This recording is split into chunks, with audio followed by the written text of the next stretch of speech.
India गठबंधन किस लिए? क्योंकि देश के विपक्ष को इस बात की उम्मीद है कि 2024 का जब लोकसभा का चुनाव होगा तो वो उनको तगड़ी टक्कर देगा। लेकिन जो हालत इंडिया गठबंधन की है, जिस तरीके की बयानबाजियां इंडिया गठबंधन की तरफ से लगातार आ रही है, उससे कम से कम यह लगता है कि अभी भी इंडिया गठबंधन के लोग सबक सीखने को तैयार नहीं है। वक्त बड़ी तेजी के साथ निकलता जा रहा है। अभी भी सीटों के गठबंधन को लेकर कोई अंतिम फैसला नहीं हो पाया है और इस बीच गठबंधन के साथी एक दूसरे के ऊपर तीखी से तीखी टिप्पणियां कर रहे हैं। ताजा हाल जो है वो जनता दल यूनाइटेड का है। जनता दल यूनाइटेड के प्रमुख प्रवक्ता और वरिष्ठ नेता, कोई छोटे मोटे नेता नहीं हो, पिछले 4 दशकों से राजनीति कर रहे हैं, इसलिए उनकी बातों को हल्के में नहीं लिया जा सकता। जनता दल यूनाइटेड के वरिष्ठ नेता केसी त्यागी ने कांग्रेस के ऊपर बहुत ही सधा हुआ और इशारों में बड़ा हमला किया है। मैं इसलिए इशारों में कह रहा हूं क्योंकि जो बातें उन्होंने कही वो बड़ी महत्वपूर्ण बातें हैं। क्या उनको इस वक्त कहनी भी चाहिए या नहीं कहनी चाहिए, अपने आप एक बड़ा सवाल है। और क्या उनके इस तरीके के बयान देने से इंडिया गठबंधन की साख बढ़ती है या इंडिया गठबंधन की साख घटती है? और क्या इसकी वजह से एक ऐसी छवि बनती है जिसकी वजह से लोग कहते हैं कि इंडिया गठबंधन में तो सिर्फ एक दूसरे के ऊपर हमले होते हैं, जब ये अभी एकजुट नहीं है तो चुनाव के समय एकजुट कैसे होंगे? सबसे पहले आपको बता देते हैं कि दरअसल केसी त्यागी ने कहा क्या है।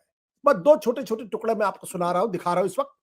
केसी त्यागी ने कहा कि शनिवार को मीडिया के सवाल यानी कन्वीनर पर कांग्रेस प्रमुख ने जो टिप्पणी की वो मुझे ठीक नहीं लगी। समय निकलता जा रहा है और कोई विचार नहीं है, अभी भी वक्त है, लेकिन इंडिया ब्लॉक की गतिशीलता के लिए कांग्रेस को जल्दी करनी होगी। इसी का एक दूसरा हिस्सा है, कांग्रेस यात्रा पर निकल रही है। यह इंडिया यात्रा होनी चाहिए जिसमें सारे गठबंधन के साथी जुड़ते। कांग्रेस ने किसी से सलाह मशवरा नहीं किया। हम यात्रा का स्वागत करते हैं, लेकिन यह यात्रा शुरू करने का सही समय नहीं है। इंडिया में अभी भी कंफ्यूजन है। अगर लोकसभा चुनाव का राम मंदिर के फौरन बाद ऐलान हो जाए तो मैंने ये 2 टुकड़े लिए हैं और आपको बता दूं कि दरअसल ये एक्सक्लूसिव इंटरव्यू इंडियन एक्सप्रेस के लिए संतोष सिंह ने लिए हैं और इंडियन एक्सप्रेस के फ्रंट पेज पर यह खबर छपी है और अंदर गई है। लंबी खबर है। संतोष सिंह हमारे साथ, उनसे भी हम बातचीत करेंगे। लेकिन इस खबर में जो 2 टुकड़े हमने लिए, इन दोनों टुकड़ों को कांग्रेस के 2 सबसे बड़े नेताओं से संबंध है। जो पहला सवाल है जो कन्वीनर के प्रश्न पर उन्होंने कहा, वो दरअसल कांग्रेस के पार्टी अध्यक्ष मल्लिकार्जुन खड़गे से सवाल पूछा गया था, जिसका उन्होंने जवाब दिया था कि 10-15 दिनों के अंदर फैसला हो जाएगा। उस पर केसी त्यागी ने तीखी टिप्पणी की है। एक तरीके से कहा कि जो उन्होंने बोला वो मुझे पसंद नहीं आया। दूसरा जो भारत जोड़ो न्याय यात्रा संबंधित है, जो सीधे राहुल गांधी से जुड़ता है, यानी केसी त्यागी जनता दल यूनाइटेड ने मल्लिकार्जुन खड़गे, पार्टी अध्यक्ष राहुल गांधी जी उनके सबसे बड़े नेताओं में से एक माने जाते हैं, उन पर सीधे टिप्पणियां की है। क्यों की है टिप्पणी और क्यों ना यह माना जाए कि इन तरीके की टिप्पणियों से एक परसेप्शन बनता है कि इंडिया गठबंधन में सब कुछ ठीक नहीं है, कि ऐसा ना हो चुनाव के पहले ही बिखर जाए। हम कई बार इस बारे में चर्चा कर चुके हैं, आज फिर इस पर चर्चा कर रहे हैं। हमारे साथ कुछ खास मेहमान, उनका परिचय करा देते हैं। इस वक्त हमारे साथ मौजूद है वरिष्ठ पत्रकार पटना से संतोष सिंह, जिन्होंने केसी त्यागी का यह इंटरव्यू लिया था। हमारे साथ मौजूद है बेहद ही वरिष्ठ पत्रकार उर्मिलेश जी, दीपक कोच गवे जी और विनोद अग्निहोत्री जी। आप लोगों का बहुत बहुत स्वागत है। संतोष सिंह जी, पहले तो आपको बधाई। अच्छी खबर निकालने के लिए पत्रकार जब अच्छी खबर निकालता, फ्रंट पेज पे खबर छपती, बाईलाइन छपती, तो खुशी होती है पत्रकारों को। अच्छी खबर आपने निकाली है, आपकी नजर में आप उसको कैसे इंटरप्रेट करेंगे, जो पूरी खबर आपने लिखी है? देखिए, मेरी खबर उस टाइम में थी कि 2 तरह की बातें चल रही थी। एक तरफ आरजेडी बातचीत कर रही थी सीट शेयरिंग पर, कांग्रेस के साथ मनोज झा थे और बिहार से अखिलेश जी थे, वहां चर्चा हो रही थी। तो मुझको लगा कि ऐसी स्थिति में 2 वर्जन क्यों आ रहा है एक ही घटक के अंदर में। तो पहले तो वापो की स्थिति में थे कि ऑन रिकॉर्ड हमसे बोलेंगे नहीं बोलेंगे, बोले कि क्या होगा। तो मैंने कहा कि देखिए, आर या पार, आपको जो कहानी है मुझको ऑन रिकॉर्ड बोलिए, ऑफ रिकॉर्ड का कोई कंजम्पशन नहीं है, पब्लिक कंजम्पशन। आपको अपफ्रंट बोलना पड़ेगा कि बात क्या है।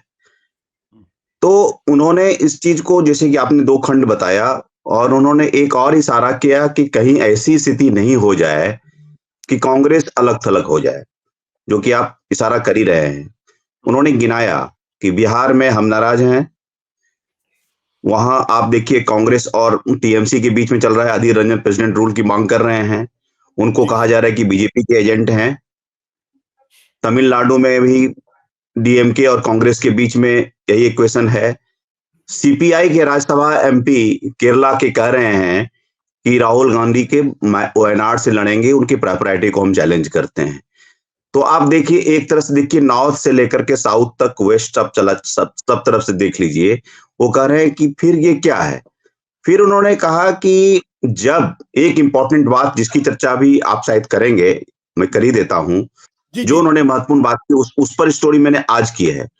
वो उन्होंने कहा कि एट ए टाइम जब राम मंदिर के इनॉग्रेशन के नैरेटिव को लेकर के बीजेपी जा रही है, हो सकता है कि इसके तुरंत बाद जल्दी से जल्दी उस मोमेंटम को कीप अप करने के लिए, उसको इनकैश करने के लिए इलेक्शन घोषित कर दे। और हमारे पास कोई काउंटर नैरेटिव नहीं है। हम अभी डिस्कस कर रहे हैं कि हमारा कन्वीनर कौन होगा, सीट शेयरिंग की बात अभी इनिशियल स्टेज पर है। तो वो सारे इनिशिएटिव, जो मोमेंटम हमने किया था, वो सारा खत्म हो जाएगा। अब it is not just about कि कोई कन्वीनर क्या होगा, कोई चेयरपर्सन होगा, वो कुछ तो क्लैरिटी देंगे। और आप इस समय में, जबकि एक इंडिया यात्रा होनी चाहिए, सबकी अवेलेबिलिटी आप लेते, नीतीश कुमार की लेते, लालू प्रसाद की लेते, अखिलेश की लेते, टेस्ट, और जहां जहां घूमते, स्टालिन की जिस रूट में घूमते आप, उन सबके बड़े नेताओं की लेते, भले ही आप उसको लीड करते as a senior partner in the alliance, लेकिन सबकी अवेलेबिलिटी रहती तो एक अच्छा स्ट्रॉन्ग सॉलिडरिटी का मैसेज आता। इंडिया यात्रा निकालते, या कांग्रेस की यात्रा क्यों निकाल रहे हैं आप? तो it was not the right time.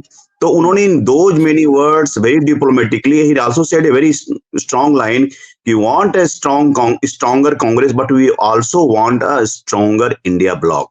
That is very strong and very careful statement to make.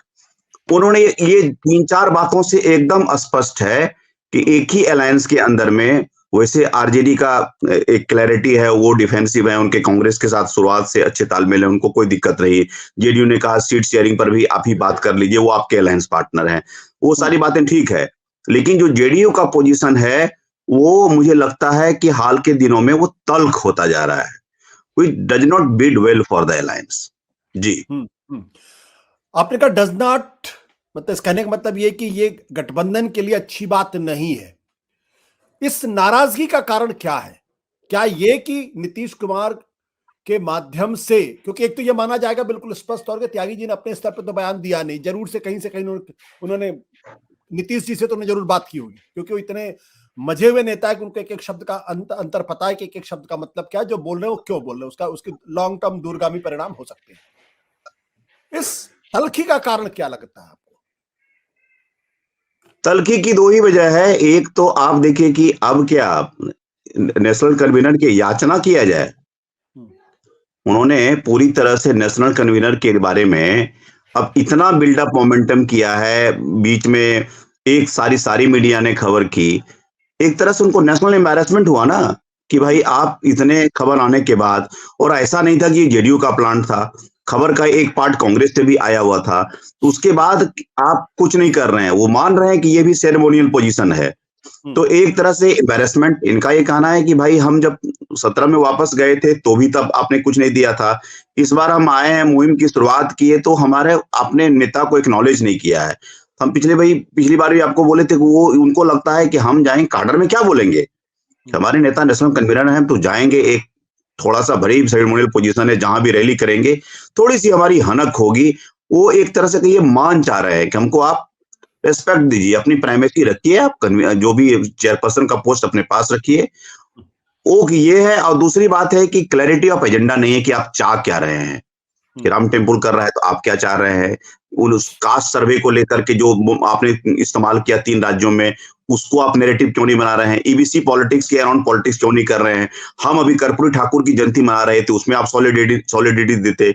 22 तारीख को बहुत बड़ा फंक्शन है कर्पूरी ठाकुर के गांव, कर्पूरी ग्राम पितौंझिया में, तो वो नैरेटिव लेकर के ईबीसी को ये करके आप करते, यहाँ की हम सेंसस में 36% निकला, उस तरह से आप कंट्री में भी होता है। ओबीसी एबीसी सेंट्रिक पॉलिटिक्स को लेकर के उस नैरेटिव को आप काउंटर कर सकते थे, जो कि टेम्पल वाला नैरेटिव है, उसको काउंटर कर सकते थे। उसमें आप डेवलपमेंट का एजेंडा, आपके अल्टरनेटिव मॉडल होगा, वो सब आप जोड़ सकते थे। जी, तो आपका इशारा ये कि वो दरअसल कन्वीनर पोस्ट उनको नहीं मिल रही, इसलिए अपनी अपनी तलखी, अपनी नाराजगी, अपना अपना गुस्सा निकाल रहे हो महत्वाकांक्षी। एक तो स्पष्ट रूप से एक तो मान सकते हैं, इसमें कोई ज्यादा समझने की रॉकेट साइंस नहीं है, ये बात तो दिख रहा है। सत्य हिंदी का ऐप डाउनलोड करें गूगल प्ले स्टोर पर।